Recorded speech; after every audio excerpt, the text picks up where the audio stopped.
Let me start by asking you a very honest question. Do you study in Hindi medium school but आपकी English उतनी strong नहीं है जितनी होनी चाहिए? इंग्लिश मीडियम स्कूल्स वाले में से ज़्यादा अच्छी इंग्लिश बोलते हैं, मुझे इंग्लिश समझ तो आती है but I can't speak confidently, मेरी इंग्लिश बहुत वीक है so I might lose marks in exams. अगर आपको कभी भी ऐसा फील हुआ है तो let me tell you something very very important. Studying in Hindi medium does not mean कि आप अच्छे नहीं बन सकते हो इंग्लिश में. हिंदी मीडियम से पढ़ रहे हो तो इसका मतलब बिल्कुल भी ये नहीं है कि you can not be very good at English. In fact हज़ारों हिंदी मीडियम बैकग्राउंड के स्टूडेंट्स हर साल एक्सीलेंट इंग्लिश स्पीकर्स और राइटर्स बनते हैं. यू माइट थिंक कि ये कैसे पॉसिबल है. The secret is very simple. It is consistent practice and the right strategy. अगर हर रोज़ प्रैक्टिस करोगे, इंग्लिश लैंग्वेज के कांस्टेंट टच में रहोगे तो यू कैन डेफिनेटली इम्प्रूव. ये मेरी गारंटी है. Hello everyone, I am Kirti from planet spark और आज की वीडियो में मैं आपको बताने वाली हूँ कि इंग्लिश लैंग्वेज को हर रोज़ आप प्रैक्टिस कैसे कर सकते हो, कैसे इम्प्रूव कर सकते हो even if you study in Hindi medium. बस ये कुछ सिंपल मेथड्स है जो आपको फॉलो करने हैं एंड आई अश्योर यू कि आपका जो कॉन्फिडेंस है वो ड्रास्टिकली इंप्रूव हो जाएगा. आप बेटर आंसर्स लिख पाओगे अपने एग्जाम में और इंग्लिश को अच्छे से समझ पाओगे एंड धीरे धीरे you will even become very fluent in the language. So if you want to improve your English without feeling overwhelmed, make sure to watch this video till the end. So let's begin. Now the first thing here is the mindset. Yeah. बहुत बार क्या होता है कि बच्चे जो है अपना ऑलरेडी दिमाग बना के बैठते हैं कि मेरी तो इंग्लिश है ना बहुत ही वीक है, मुझे पता है मेरे से नहीं हो पाएगा, नहीं अच्छी हो पाएगी मेरी इंग्लिश. तो स्टॉप थिंकिंग लाइक दैट कि my English is weak. You have to stop thinking like that. Instead आपको क्या सोचना है कि I am improving my English every day. आपका जो माइंडसेट है वो क्या होना चाहिए, ग्रोथ वाला होना चाहिए. बिकॉज इंग्लिश जो है it is just a language जो आपको प्रैक्टिस के साथ अच्छे से आ जाएगी. अभी इमेजिन करो कोई अगर आप नया म्यूजिकल इंस्ट्रूमेंट बजाना सीख रहे हो, लेट्स से गिटार अगर बजाना सीख रहे हो, मैंने आपको गिटार दिया, क्या आप एकदम से उसको अच्छे से बजा पाओगे? नहीं. एक हफ्ते में, 2 हफ्ते में, may be with in 6 months, right? शायद 6 महीने में आप बहुत अच्छे से गिटार बजा पाओगे. तो ये भी क्या है, it is a skill which is learned bye practice. जितना आप प्रैक्टिस करोगे उतना ग्रो करोगे, उतना डेवलप करोगे. The same goes for English as well. आप जितना प्रैक्टिस करोगे उतना ही अच्छे से उसको बोल पाओगे, उतना ही उसमें कंफर्टेबल होगे. हिंदी का एग्जाम्पल लेते हैं, राइट? बचपन में हिंदी भी नहीं आती थी बोलनी, राइट? आप उसके कॉन्स्टेंट टच में रहे, कॉन्स्टेंटली आप उसको सुनते थे, पढ़ते थे, उसमें बात करते थे and that is how you became comfortable with Hindi language as well. तो यही जो फॉर्मूला है, यही जो फंडा है, ये इंग्लिश लैंग्वेज पे भी अप्लाई होता है. सो मेक श्योर सबसे पहले आपका जो माइंडसेट है वो ग्रोथ वाला होना चाहिए. अगर आप पहले ही डर के बैठ जाओगे तो मैं लिख के दे रही हूँ कभी नहीं सीख पाओगे English. But if you are watching this video तो आई एम प्रिटी श्योर कि आपका जो माइंडसेट है वो ग्रोथ वाला है. You actually want to learn. So make sure आप अपने दिमाग को ये सिग्नल्स दो कि I am improving my English every day. And second of all, make sure that English is just a language जो आप अच्छे से बोलना सीख सकते हो प्रैक्टिस के साथ. Now moving forward, your 20-30 minute daily routine. अब ये 20-30 मिनट डेली रूटीन क्या है? हर रोज आपको टाइम देना है टू रीड इंग्लिश. सेकेंड कि आपको अपनी वोकैब बिल्ड करनी है. Third, you'll start thinking in English. Fourth, you'll start speaking without fear. And fifth is writing practice every day. अभी इनको थोड़ा सा डिटेल में बात करते हैं. By reading simple English daily, जैसे कि आप न्यूज़पेपर में जो आर्टिकल्स होते हैं you can study that, you can read that, ठीक है. और अगर आप व्लॉग्स भी पढ़ते हो, ब्लॉग पढ़ते हो तो वो भी पढ़ सकते हो. इंस्टाग्राम पे किसी पोस्ट पे बड़ा सा इंग्लिश का कैप्शन है, इवन दैट विल वर्क. कोई 2-3 पेजेस की स्टोरी है वो भी पढ़ सकते हो. आपके जो इंग्लिश चैप्टर्स हैं वो भी पढ़ सकते हो, राइट? बस आपको क्या करना है, you have to make sure कि हर रोज़ थोड़ा टाइम आप दो टू रीड. रीडिंग वाला जो हैबिट है वो डेवलप करने के लिए. अब आप जब रीड कर रहे हो तो आस्क योरसेल्फ, आपने कोई पैराग्राफ पढ़ा, आस्क योरसेल्फ कि इस पैराग्राफ का जो था वो मेन आइडिया क्या था, राइट? अगर आप अपने आप से ये क्वेश्चन पूछोगे तो you will try to understand English in a better way, आप ज़्यादा अच्छे से समझ पाओगे। क्योंकि अगर आप सिर्फ रीड कर रहे हो then you are reading for the sake of it, right. लेकिन हमको वो नहीं करना है, हमको एक्चुअली इम्प्रूव करना है। तो आप जब भी कोई पैराग्राफ रीड कर रहे हो तो आस्क योरसेल्फ कि इसका आइडिया क्या था, कि कॉन्सेप्ट्स क्या थे, okay. And the next is vocab. हर रोज आप 3 to 4 वर्ड्स जो है डेली लर्न करो। For example sluggish, right. तो आपको क्या करना है, आप एक सेपरेट नोटबुक मेंटेन कर सकते हो जिसमें आप हर रोज जो 3-4 वर्ड्स लर्न कर रहे हो इंग्लिश के, यू राइट दैट वर्ड, आप उस वर्ड को लिखो, उस वर्ड का मतलब भी लिखो और उस वर्ड के साथ 2-3 सेंटेंस बनाओ जो कि आपको हेल्प करेंगे आगे उस वर्ड को रिमेंबर करने में।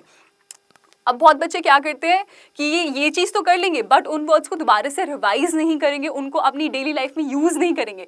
तो ऐसे वर्ड्स लर्न करने का कोई भी फ़ायदा नहीं है। You have to make sure कि आप जो भी नए वर्ड्स हर रोज़ यूज़ कर रहे हो उनको अपनी डेली लाइफ में यूज़ करो, उनको बार बार रिवाइज करो, तभी ही आपको वो वर्ड्स जो है वो याद रह पाएंगे।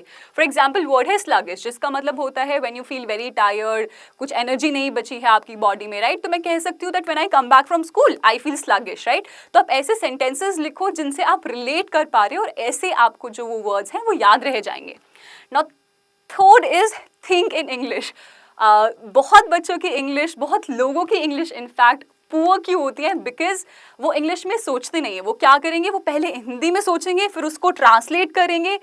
इतना सब नहीं करना है। आपको क्या करना है, जो भी आप बोलना चाहते हो start thinking in English. English को जब आप अपनी फर्स्ट लैंग्वेज की तरह रखोगे you'll be able to become more fluent in it.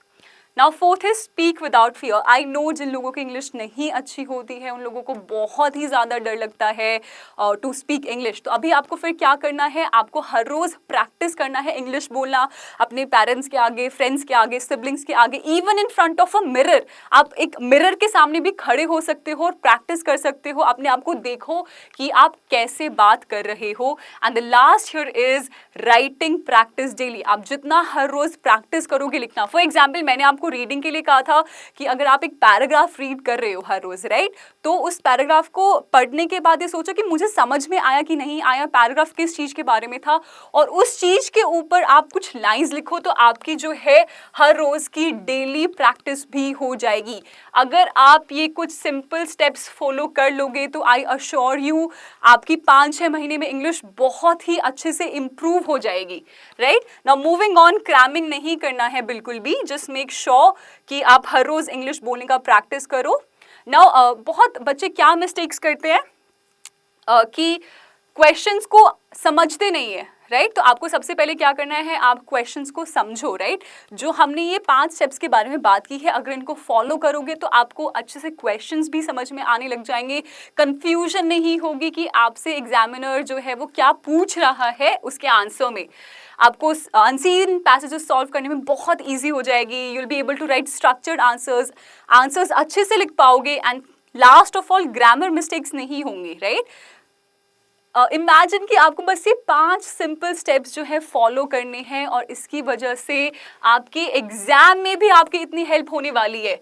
And there are a few mistakes also जो आपको अवॉइड करने। कुछ मिस्टेक्स हैं ये, जैसे कि comparing yourself to others. बहुत बार क्या होता है, जो हिंदी मीडियम के बच्चे होते हैं उनका क्या माइंडसेट होता है कि नहीं यार, इंग्लिश वालों के कंपैरिजन में तो उतनी अच्छी मेरी इंग्लिश नहीं हो पाएगी, वीक ही है मेरी इंग्लिश, वो तो स्टार्टिंग से इंग्लिश बोलते आ रहे हैं, मैंने तो अभी ही बोलना सीखा है, मैं उनके बराबर कैसे हो सकता हूँ। Do not compare yourself. हर कोई किसी ना किसी चीज़ में अच्छा होता है, किसी ना किसी चीज़ में बुरा होता है, right. If you want to get better at something, आप किसी चीज़ में अच्छा होना चाहते हो तो एक वर्ड आपको हमेशा अपने दिमाग में रखना है, कंसिस्टेंट प्रैक्टिस। जितना आप कंसिस्टेंटली प्रैक्टिस करोगे हर रोज़, बहुत बार क्या होता है बच्चे बहुत ही इंथुजियास्टिक फील करते हैं स्टार्टिंग में कि हाँ हाँ मुझे इंग्लिश इंप्रूव करनी है। वो 2-3 दिन तक तो करते हैं बट फिर उसको छोड़ देते हैं और फिर क्वेश्चन करते हैं अपने आप को कि मेरी इंग्लिश अच्छी क्यों नहीं हुई, बिकॉज कंसिस्टेंट प्रैक्टिस नहीं थी।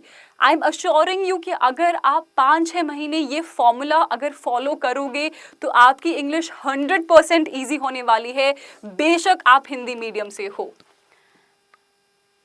सो आई होप कि you are going to read daily. आप हर रोज रीड करो, नए वर्ड्स लर्न करो, उनको लिखो नोटबुक में, उनके साथ सेंटेंसेस बनाओ, keep going back to those words, उनको लर्न, उनको रिवाइज करते रहो, उनको डेली लाइफ में अपनी यूज़ करते रहो.